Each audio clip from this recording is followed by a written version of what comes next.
The impossible dream is get the Daytona 500 or have an opportunity to try. 67 years old, let's go do the Daytona 500? What are you, kidding me?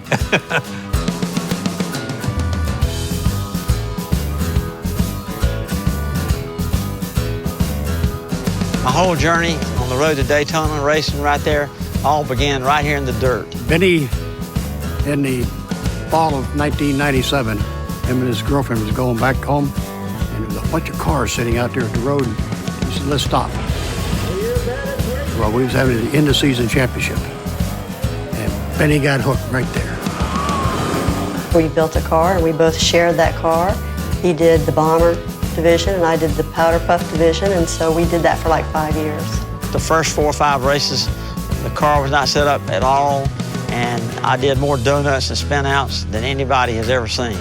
Mary laughed and laughed and laughed, and finally one day she told me I'd never won a race, and that really upset me. I said, just wait and see. The second year, we won 11 firsts and 7 seconds. After that, there was a guy that had a cup car that we painted. I would always sit in these cars and think about driving one, and he told me if I wanted to drive a car that I needed to go to school, and there was a racing school in Charlotte that I could go to and learn how to drive a race car.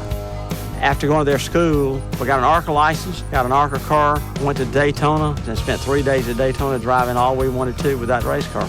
I said, I can do this stuff, and I really liked it. I raced 2.5 years on the ARCA series. Couldn't ever do good in there because the equipment I had was not any good. It just wouldn't handle and wouldn't run. It was shade tree style.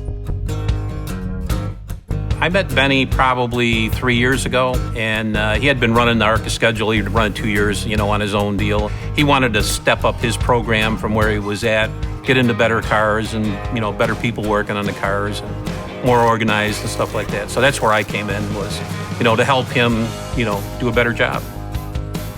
Now, Bob knows a lot more about racing than I do, big time. He's been in it all of his life, and I've only been in it for just a short period of time in my life. And I've learned everything from scratch, and he kind of grew up with it. There's a big approval process when you want to go from ARCA, which is, it's kind of down the ladder to make the big jump into the Sprint Cup deal and stuff like that.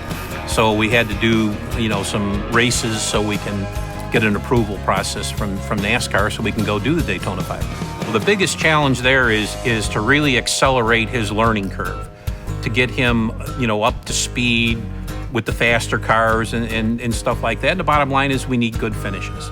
We've got to finish Pocono. We've got to finish Chicagoland. We've got to finish Kansas. We've got to finish Rockingham. And we've got to finish the Daytona ARCA race in February. And if all that happens,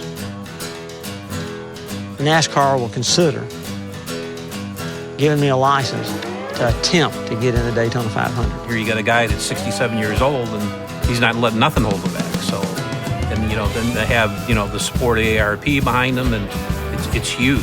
I'm Benny Chastain, AARP member, class of 60, going on 70, at 185 miles an hour on my drive to the Daytona 500.